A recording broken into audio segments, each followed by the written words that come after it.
Welcome to the J.D. Levy & Associates Calibration Point Podcast. Our podcasts are designed to bring a conversational exploration of key topics that we believe will provide value and insight to those serving in the nonprofit sector.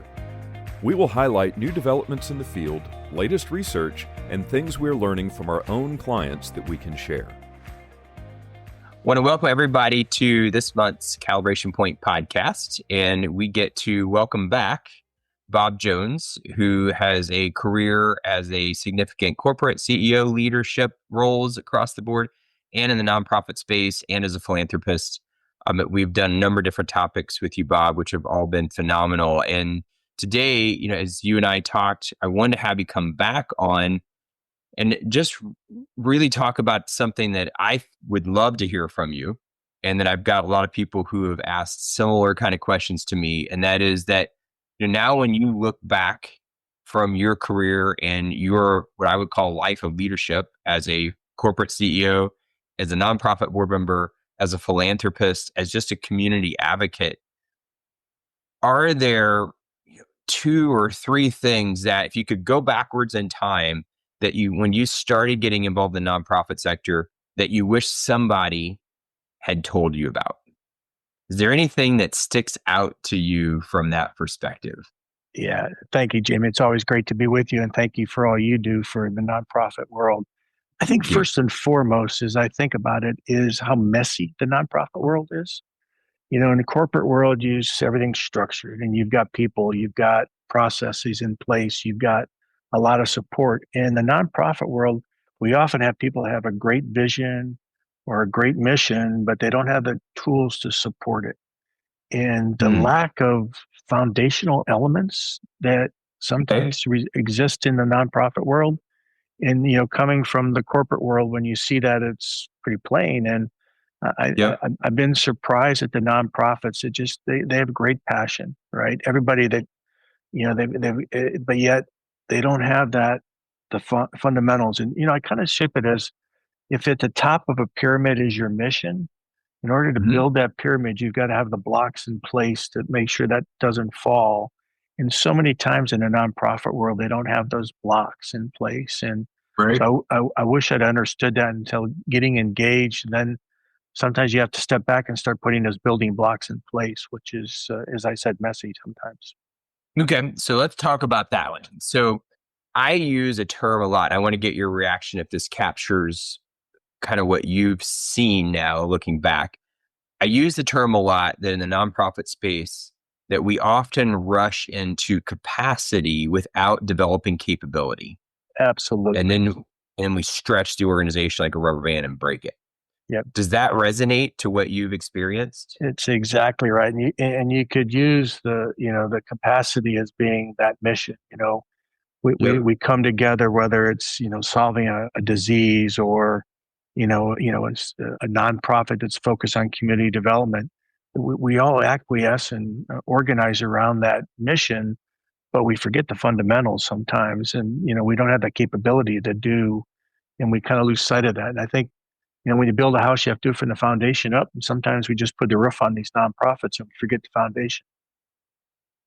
Really interesting. So let me piggyback on that. So if you knew that, like say someone had given you the blueprint when you first got in as an early leader, how do you think it would have changed the way you approached your roles as a board member or as just a community leader in the space? Yeah, I think I would have asked more questions around those fundamentals because, again, you get captured into the mission. But I'm not sure it would have changed my decision, because you join a board because you believe in their mission, and for whatever gray matter that you can bring to the equation, you're proud to do it. So I think the challenge would have been I would have liked to know where the traps were in the beginning. So I maybe came into that first or second or third meeting having a better understanding, but I'm not sure, Jamie, that it would have changed anything in the long run, because part of the transition from a corporate CEO to a nonprofit volunteer is you still like to use that brain matter that you've got, because without that sense of purpose, you're at home watching Dr. Phil eating Cheetos, and you Yep. want to be able to have that engagement and to use that skill set. It's a different method though, because as a corporate CEO, you can kind of sometimes dictate. As a Right. nonprofit board member, you have to collaborate, and you've got to get Yep. a variety of different sectors all focused on the same area. And that it's a different skill set, but it's actually, I don't know, fun's a strong word, but it can be very, very satisfying when you get it done right. Cool. So you hit on a key point, and I had at one point a conversation with a client and former leader of mine that we work with, who is the president of a university, a really successful university, and she was amazing as a leader. And she said that she would always tell her board members who were new coming into the space, especially, that if she were coming into their company, the first thing she would do is be sure that she really understood their value proposition and the approach that they needed to take to create that value proposition, and that she asked that they would respect hers and the university's before they start to project an agenda. And you hit on that in what you're saying, and you've always been one of the things I've been really impressed over the years that I've gotten to be around you is you have a very high emotional IQ in that space. You listen, you examine, you breathe with it, and then you help form a sense making kind of conclusion and direction. But not all board members coming from the for-profit space operate that way, as you know, better as well as I, or better than I, and they drive an agenda that may not mesh with the value proposition of a mission bottom line organization. So before we leave capability and capacity, what would you say to those board members who are coming in, who maybe are kind of bright eyed, don't understand the complexities and the messiness, to your words, of the space they're coming into, and have a very strong tendency to just kind of bring their agenda and fix things? Yeah, there's an old adage, Jamie: eyes and ears in, fingers out.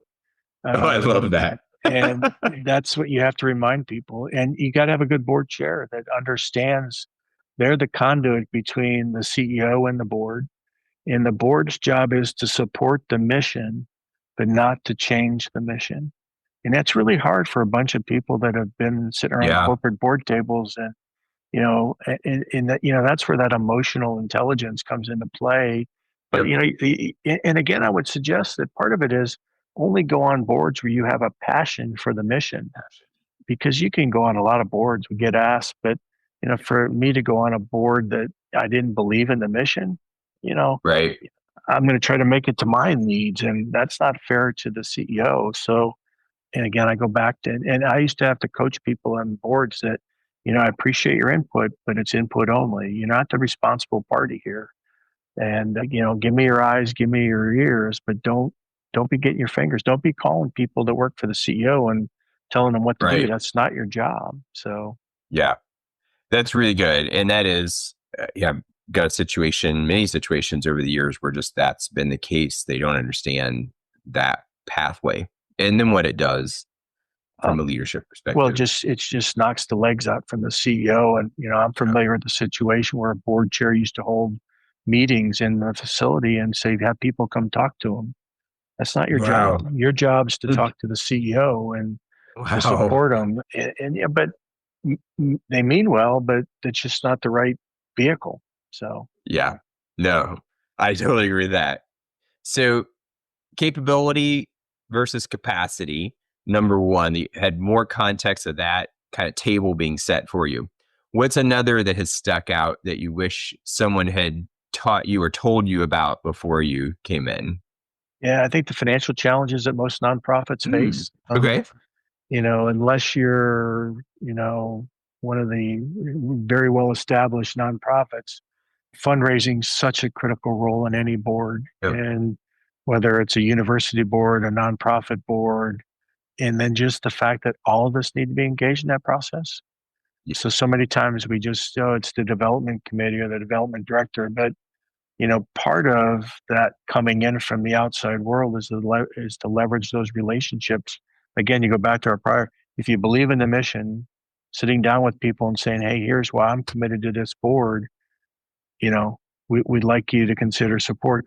But there's a process there, right? And it takes time. Yeah. But so many boards I've gone on that people just don't realize that fundraising isn't a critical element of survival in this difficult time. I tell boards when I'm working with them on that topic, because you'll hear, and you hear as much as I do, I'm sure, the organization says, oh, if we just didn't have to fundraise, or this kind of whole thinking. I'm like, okay, well, maybe you're in the wrong classification of an organization. Yeah.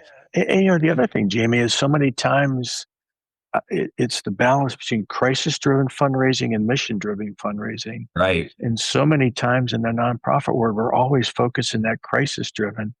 But if you had done it from the beginning and you're selling your mission, it's a heck of a lot easier to sell the mission than, oh, dear God, I can't make payroll next week.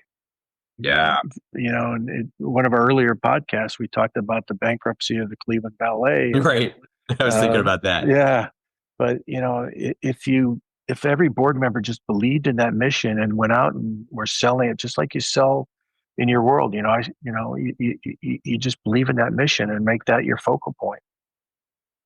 That's really good. And I like how you capstone that with understanding crisis versus mission and the role of the board in just fiscal stewardship and solvency and financial development.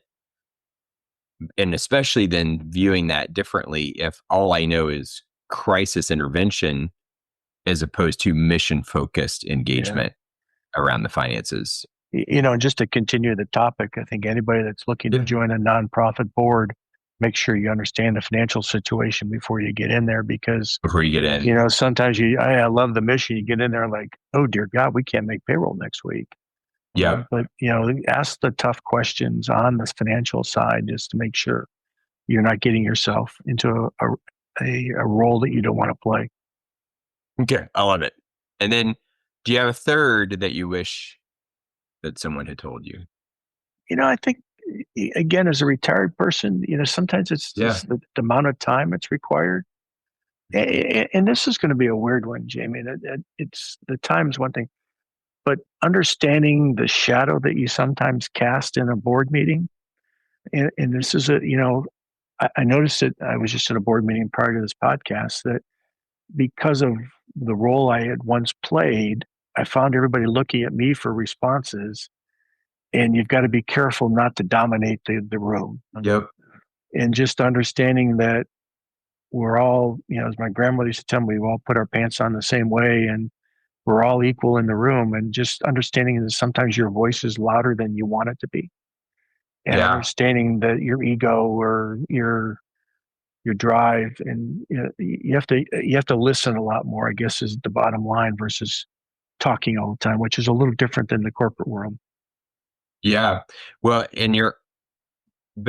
so one, I think that's a really powerful statement. And it also implies that the individual who's casting a shadow is sensitive enough to know that shadow casting might not be healthy for the board. It isn't healthy, because if you think your shadow is better than anybody else's shadow, right? Guess what? It's, and you've just got to, many times, as I said, you listen more and, you just check your ego. Yep, that's good. I'm going to capture that too. That's really good. And that is, I would say, many of the board issues that I work through with organizations, if I had board members who were more disciplined in understanding and seeking to understand what you just said, a lot of those issues just go away. Agendas go away, personal agendas go away, pride goes away. Yeah. And even unintended complications that I can create, because now at least I'm self-aware and I'm trying to be more self-aware as a board member. Really, really important. Yeah, and it's self-awareness is so important, but there's also the role for the chair to play in that, to sometimes have side conversations. Say, I really appreciate you, Jamie, but you dominated 90% of today's conversation, and every person's got a unique perspective, and you have to respect that, but you also allow everybody else to have their perspective. Yeah, I really like that. So number one, capability versus capacity, understanding that some of the foundations that coming into the space that you would expect to be there many times just aren't there. And that also then lends itself to a lot of messiness as well. And then number two, the role, I would say the healthy role of understanding the finances of an organization. And kind of to your point about what I hear you saying in that as well is understanding the fiscal model better. Yeah. Of at least a 501c3 public benefit organization. And then number three is the impact of time and influence, positive and negative, Yep. that you have as a board member. Yep, absolutely correct. Yeah, that's really, really good. And the last thing I would say, kind of wrapping those three things together, and so often I think your number one message in all of this is, and it's something I preach so regularly, and that is, don't get on a board that you're not passionate about the cause. Absolutely. Don't get on a board just to get on a board. It just doesn't make sense. You just want to select certain things you have a passion for. Particularly as you move to that retirement phase, you want to be able to have that purpose in life. And your purpose switches from your personal growth and et cetera to how can I make a difference? How do I pay it forward for all the great benefits I've gotten over time? And to sit in a seat and not be passionate, you're not paying anything forward. You're just sitting there taking up space. So a personal question to that, because I know you deal with this. It's something I deal with a lot of board members that I work with and the philanthropists that I work with. It's how have you dealt with knowing what you just shared about being a board member to help ensure that people, and I mean people, say organizations, but organizations are people, aren't commoditizing you, that they're just viewing you not as Bob Jones, who might love zebras, but as Bob Jones, who is a corporate figure and philanthropist. And then they just minimize and reductionize you to being a thing as opposed to being someone who can become an advocate. Yeah, it comes back to the mission, Jamie. If I don't believe in the mission, they can commoditize me all they want. I'm not going to do it. I mean, I've got to believe in this with my own passion. And, it's just so important that you have that passion. Keep that as your guide to protect yourself.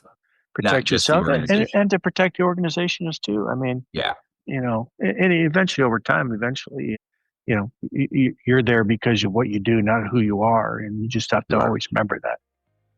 Yeah. And that's a humbling position that we need to take, which is a great message. Yeah. Really, really good. As always, so appreciate your time. Really helpful. And thanks for letting me dig into some of the personal side of it too. You've got so much to offer, Bob, and just always appreciate you being on here. Well, I appreciate all you do, Jamie, and together we can make a difference. Yeah. Thank you. Thanks for listening to the J.D. Levy & Associates Calibration Point Podcast. If you have comments or ideas for future episodes, please reach out using the contact page on our website, jdlevyassociates.com.